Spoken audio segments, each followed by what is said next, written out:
In our journey to explore cultures and history, there are priceless treasures preserved, the repositories of ancient knowledge and wisdom. Among them, nothing can compare to the beauty and significance of the Ashurbanipal Library, one of the greatest cultural treasures ever to appear in human history. Located deep within the earth in the ancient city of Nineveh, the Ashurbanipal Library is an icon of the wealth and power of the Assyrian Empire. With thousands of copies of literary, philosophical, scientific works, and even duplicates of legal documents and administrative records, it is not only a repository of knowledge, but also a center of learning and research. But the Ashurbanipal Library is not just a treasure trove of knowledge. It is also a window into the lives and thoughts of those living in ancient times.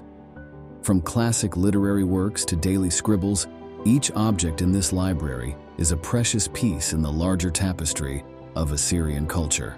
Let us step into the marvelous and rich world of the Ashurbanipal Library together to uncover the secrets and wonders of one of the greatest cultural and intellectual centers ever to exist on Earth.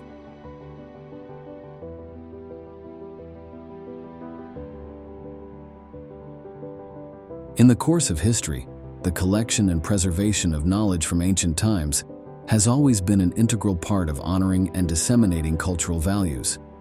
However, not all libraries were built with the grandiose and sophistication as the royal libraries under the reign of King Esarhaddon of Assyria.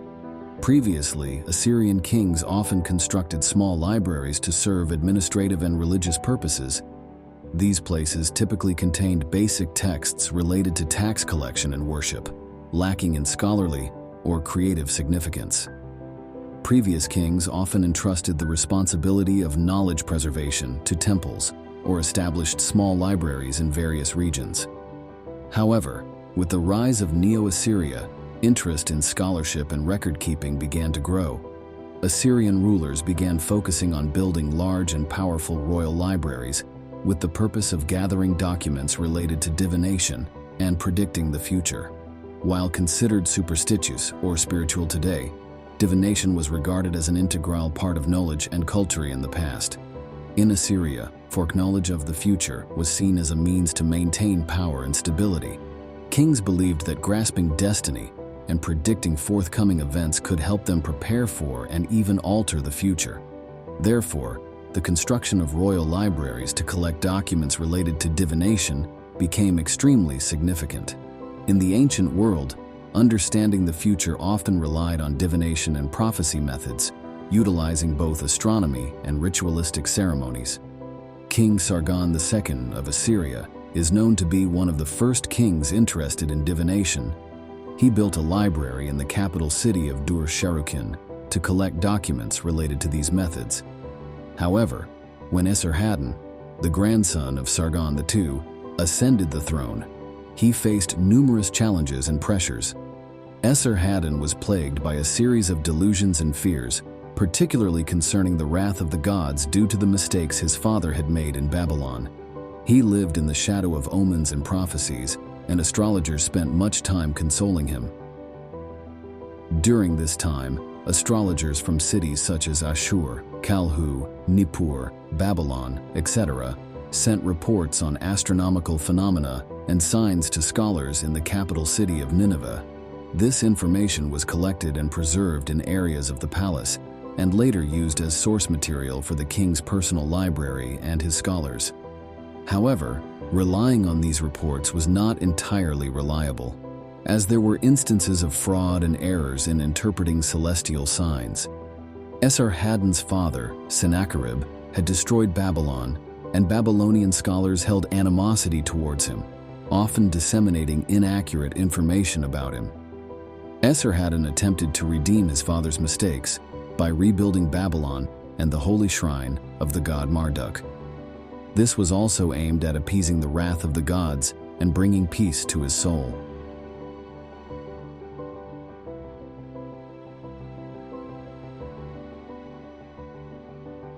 In his journey, Esarhaddon, the king of Assyria, faced a series of challenges when attempting to establish his royal library, a task that was not only of national importance, but also a significant step in preserving and advancing knowledge. One of the greatest challenges Esarhaddon had to overcome was the collection of valuable documents from all over the Assyrian Empire. With a vast and diverse territory, moving between regions required not only transportation logistics, but also security measures. This posed various issues, from ensuring the safety of valuable documents during transportation to finding efficient means of transport and ensuring they were not lost or damaged in transit. Furthermore, the collection and copying of documents also encountered many difficulties. Despite Assyria having a sophisticated and developed writing system, copying text still required accuracy and patience. Scribes had to be meticulously trained and skilled in writing, demanding time and effort. Additionally, keeping the copies well preserved and preventing them from fading posed a significant challenge, especially when working in harsh weather conditions and limited space. Another issue Esarhaddon faced was ensuring the security and protection of the library and its documents. The royal library was not only a cultural treasure, but also a prime target for Assyria's enemies. Recording copies required collaboration between Babylonian scholars and Assyrian officials, and sometimes faced coercion. However, through relentless effort and patience, Esarhaddon built a priceless treasure trove of knowledge, a significant cultural heritage of Assyria.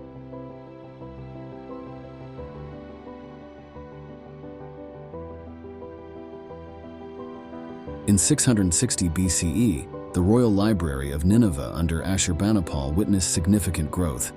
Unlike his father Esarhaddon, Ashurbanipal showed no hesitation or fear of divine wrath in acquiring original copies of crucial documents. His kingdom spanned Babylon, Persia, Syria, and Egypt, ruling with fair and just policies that garnered respect and admiration from many. However, he was also infamous for his brutality in dealing with enemies.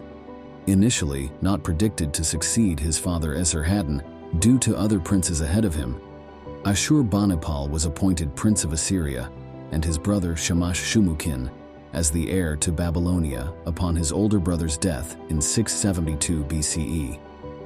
Another older brother, Shamash-Mitu-Ubalit, was dismissed due to poor health. Ashurbanipal was enthralled with collecting renowned texts to enrich his library. While other kings focused on territorial expansion, Ashurbanipal directed his attention to scholarship. From a young age, he was tutored privately by his father in knowledge and the art of writing. Like a diamond in the rough, he increasingly shone brighter as he was polished. Ashurbanipal quickly proved himself as a multifaceted king, ascending to the throne at just 16 years old. He had the ability to read and comprehend reports without assistance from other scholars. Drawing from his knowledge, Ashurbanipal could delve deep into the necessary information while perusing documents in the library. During his visit to Assyria, Alexander the Great once glimpsed the royal library of Ashurbanipal. This sparked Alexander's idea of seeking and collecting works from all conquered nations, translating them into Greek and preserving them. Though Alexander the Great did not live long enough to realize this dream, Ptolemy, one of his generals, later established the famous Library of Alexandria for a similar purpose. While previous kings showed more interest in ancient texts, Ashurbanipal relied on his own knowledge to edit some documents to fit. This was unlike anything before.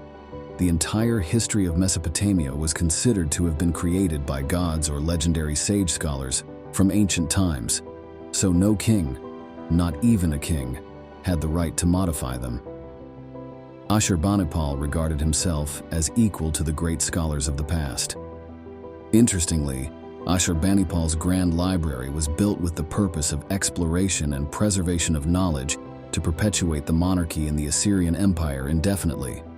However, just a few decades after Ashurbanipal's death, Nineveh was plundered by the Babylonian and Median armies.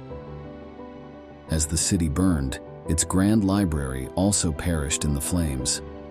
In 1850, a team of archaeologists led by Austin Henry Layard discovered the ruins of Ashurbanipal's magnificent library, while the actual building had been destroyed.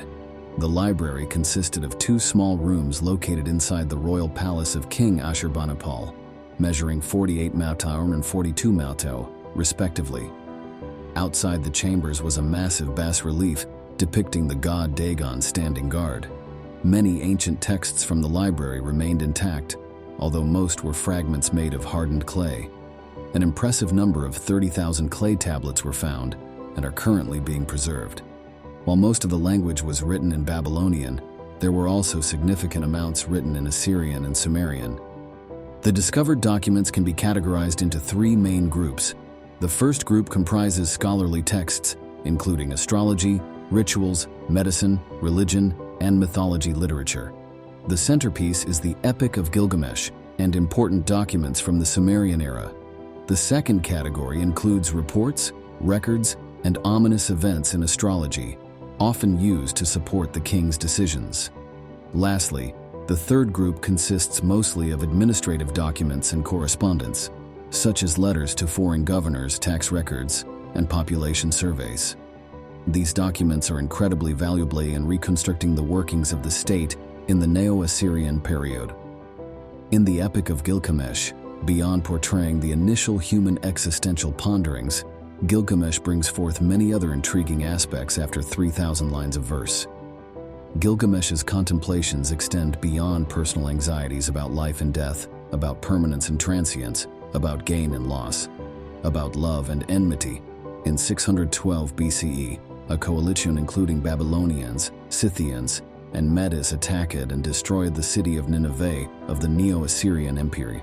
During the burning of King Ashurbanipal's palace, the flames spread to the library, causing many inscribed documents on animal skins, wood, papyrus, and other materials to be lost, leaving only clay tablets engraved with cuneiform. Before the discovery of the Royal Library of Ashurbanipal, all information about the Neo-Assyrian Empire was conveyed through stories recorded in the Bible or works of ancient historians. However, through the study of the contents of tens of thousands of clay tablets, we can directly explore the details of Assyrian life from their own accounts. What do you think about this royal library? Do you think it deserves to be the greatest library of Assyria? Leave your thoughts in the comments section below, and don't forget to hit the subscribe button to continue the journey of exploring ancient history with us. Thank you for your attention and listening.